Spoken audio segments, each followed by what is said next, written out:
I am so frustrated with Facebook. How about you?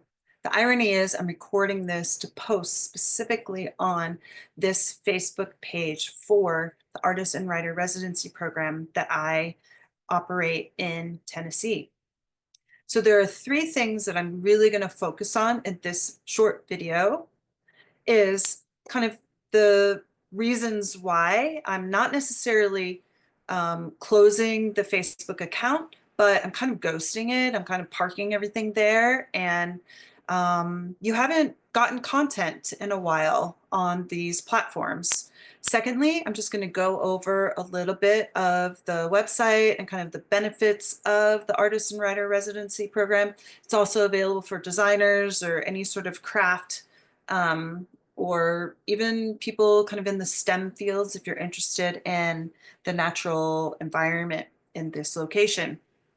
And I'll close out with a little bit of an ask to not necessarily subscribe to this YouTube channel, but possibly think of ways that we can connect in a different format than than reliance on this weird community page, random algorithms, paid posts, and blah blah blah that is Facebook. So I remember when the biggest controversy on Facebook, and as we all started flocking to it, was the change from the shape of the profile picture. As a designer, I'm very frustrated when decisions are made in a visual way that just don't make sense, and how frustrating a platform can feel like without me like understanding why.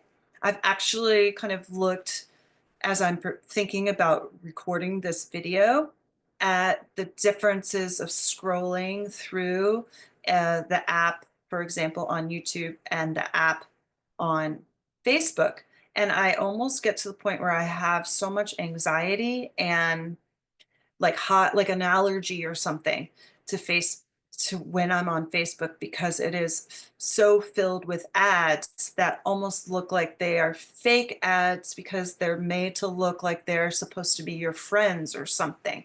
It's very confusing to me, and I prefer a different method of how advertising content is presented. Some of the other things that I get bothered by are um, what types of content is being pushed on both the platforms that is operated by Meta, and how it feels very much like a carnival with very loud and kind of a lot of seedy things can happen if you turn the wrong corner. There's the guy with, the trench coat trying to sell you stuff, or someone on this other side trying to give you disinformation. And within the last week, there was a statement by the owner, founder of the Facebook about how they are going to, as you know, change their policies for how information is being reviewed. It's very frustrating to be a small person in this um, giant. It's not really even a community, right? Um, but on the other hand, when Instagram first started, and it provided artists a really, really unique way of reaching a big audience. And it's been a profound change for the arts that should not be negated. However, from a like, how do you get your name and how do you find customers for any sort of small business that's not a brick and mortar walk in the store at the local main street? How do you find those customers? This platform, Facebook, has been the place where all of these people say you have to put your money, you have to put your time. They say that you need to be posting on all of the platforms at least once a day, multiple times a day. Well, that is really exhausting to me as an individual person. And it's also one of the things that is a contrast and a contradiction to the type of experience that I'm trying to create for myself, but also for the experience that someone would have on an artist residency. So how do you combine? How do you marry and how do you um, kind of compromise those value systems, right? As a space that is intended for people to disconnect and literally like turn off the phone as much as possible and get into nature, but to use social media to reach the people, right? It's this weird world that we're living in, and it's extremely frustrating. And I'm finding that by the end of the day, I do not have time and I'm not interested in doom scrolling, as some people call it, and going through content and like figuring out what to post and trying to come up with some sort of, slogan to say about whatever happened that day. Maybe one day there'll be like little robots that we can purchase that follow us around all day and document it. But as an artist run kind of organization and experience, my background was taking photographs. And when I was in college, I was the yearbook editor and the photographer. So, like my early life, I was always the person documenting. And now I see that it is part of everybody's daily life to document and art direct their own experiences. So if you're starting to feel frustrated, if you feel like there's, that you want to get away from the doom scrolling and that you've seen all of these articles and TED Talks and all these different things, there's a book now about like the anxiety generation, and you're doing your best to limit your time on this particular platform, and you are watching this because you have followed this page, I would invite you to stick around in this video a little bit longer and to subscribe to the YouTube channel instead of being a follower and subscriber on this Facebook page. In addition, I'm going to ask you to subscribe to the website. And I'll tell you that it's not going to be as bombarding as it is to log on to a social media app on a daily basis or to subscribe to something where you're subscribing to a Substack or whatever. And all of a sudden you've got one email a day or 10 emails a day from these people. And then it takes effort to go and unsubscribe and like delete all the unread things. Like all of we're living in an information age, but to me, it's like we're getting bombarded like a tsunami with all of the stuff, this virtual stuff that it's like, I don't want to deal with all of your automated messages to me. Okay. So if you've lasted this long and you're curious and you haven't looked at the website lately, but something in you has said, maybe one day I deserve some time to work on my craft, whatever it might be, then this could be a good time to be thinking about whether or not you want to do this for this upcoming year, 2025. So I'm going to share the website. And I know that some of the newer technology on websites are also very carnival-esque. They're very flashy, things are moving. And it's very sad to me that we're living in a time where it has to be all the flashy gadgets and the whistles, the literal bells and whistles. But I've in this particular quiet space, the bells and whistles are the beautiful environment and the really amazing sounds like the roosters, the donkeys, the peacocks, that type of thing. So, just to kind of review a little bit here, residencies, retreats, sabbaticals. The location is in Tennessee, and there are several studio options that you can click on. But most importantly, it's an outside, so scheduling your time where you might be able to enjoy the natural world in whatever season it might be. One of those seasons may be really influential in whatever it is you're writing or creating. There are several different lodging options and several different types of private rooms. Everyone has their own room. You're not stuck into a dormitory with people. I'm also I have an affinity and kind of creative projects that are related to Japan. And in 2024, ran the first Take Your Creative Flow on the Road travel experience. The next one is in 2026, and the third one is in 2028. So every 2 years for that. I'm also offering a family summer option. So instead of sending the kids away to summer camp, bring them along for a creative, intensive, private experience where you can do your work, and there's a scale from one off 1 hour to a larger kind of customizable summer youth experience in nature, art, and or graphic design.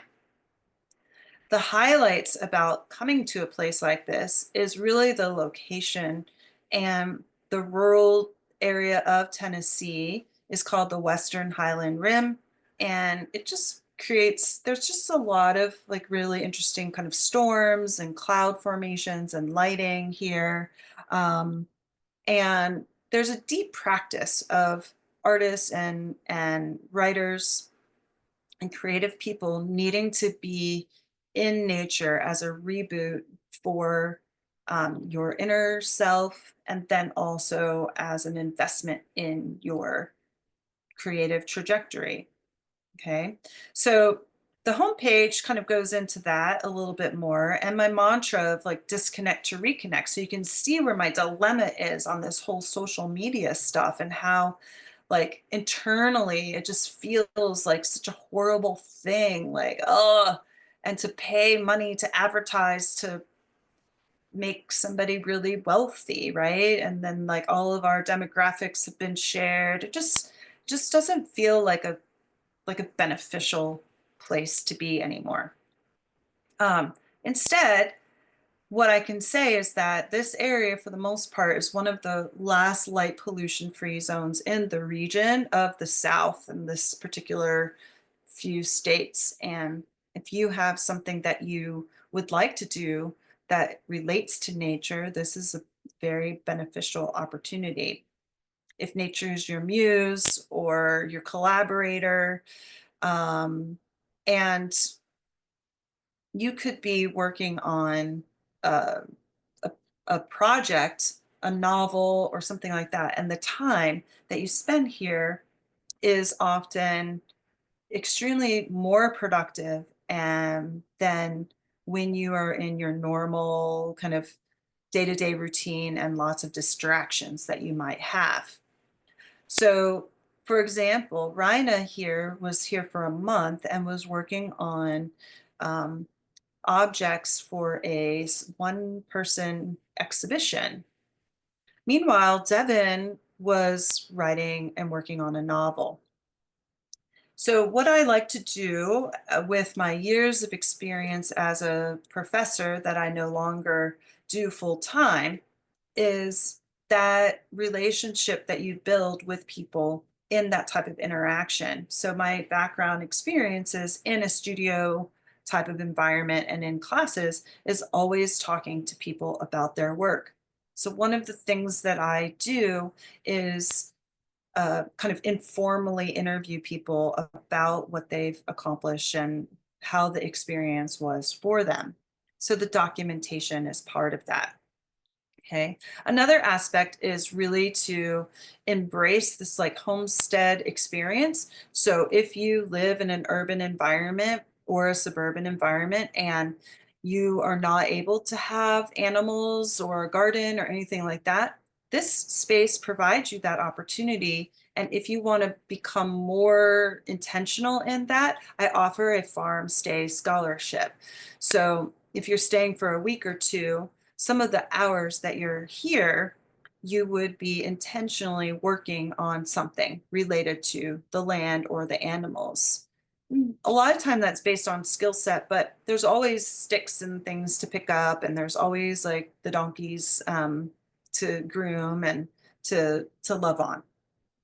All right. I also have a lot of gallery information and pictures of what people have done in the past. So there's there's some several headers here. Um, just basic info and FAQs. This is the blog. I'm going to get into the nature benefits in a second. The family friendly summer options. And then there's a drop down menu here with more information, more pictures. So property information. This includes the property information includes the rooms, images of like the communal spaces and how they've all been creatively decorated and kind of like channeling your inner child.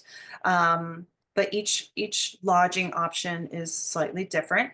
Um, just general pictures, things that are in the local interest.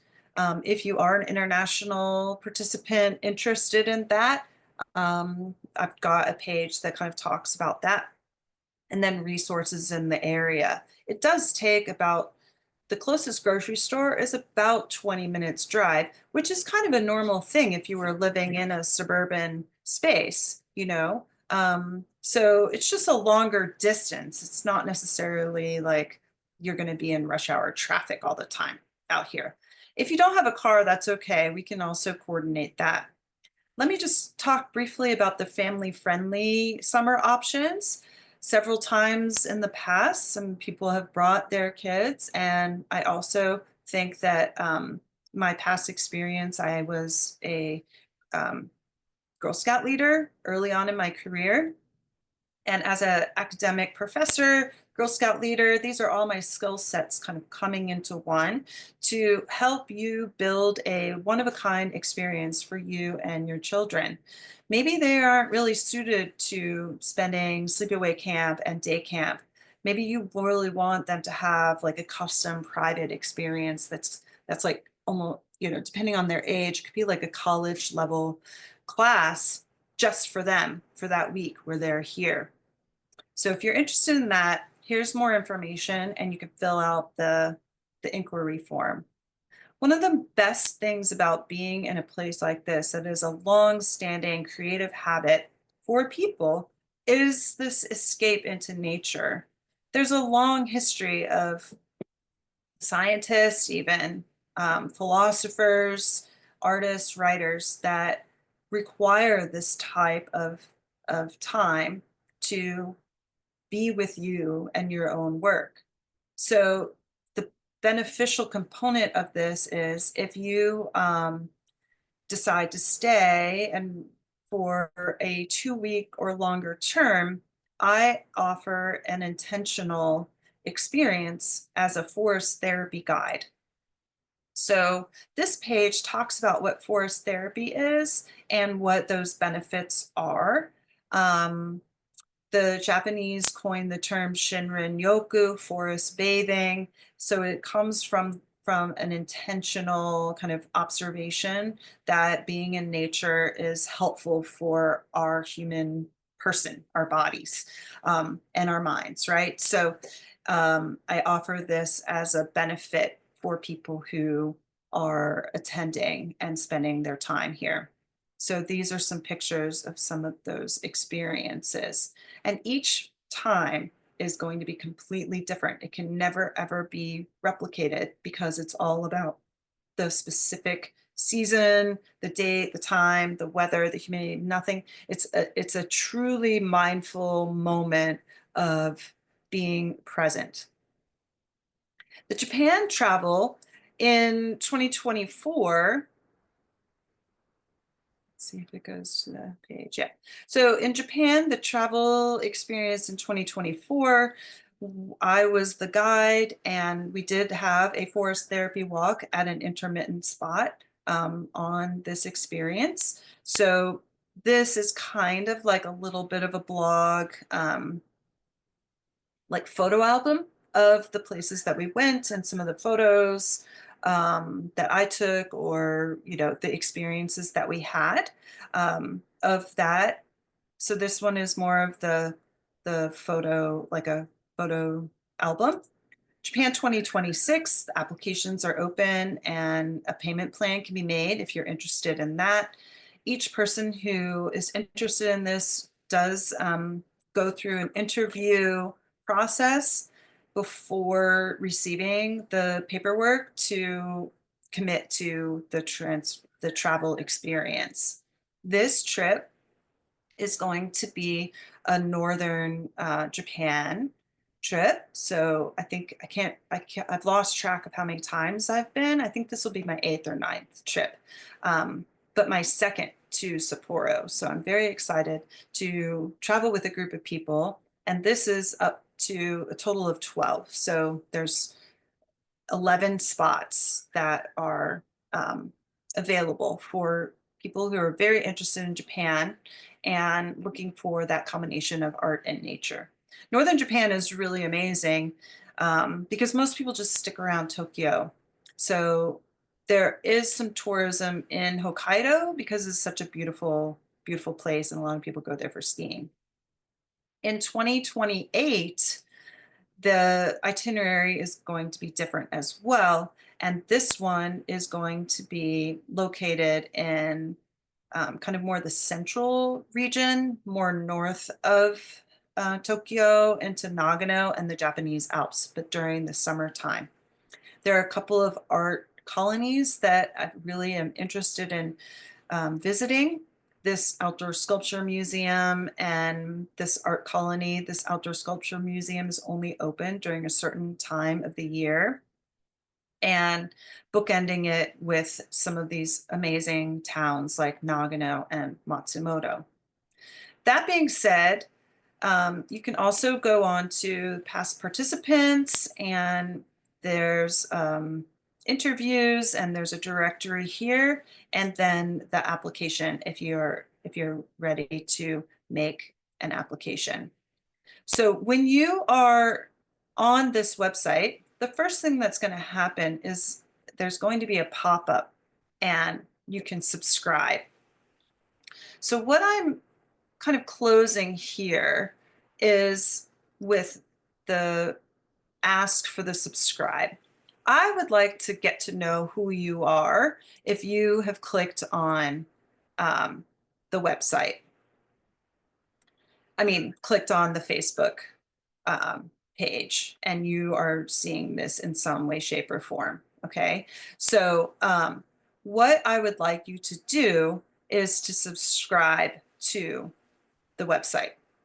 And when you do that, I can guarantee you that there's not going to be a whole lot of, um, you're not going to get 10 emails a day.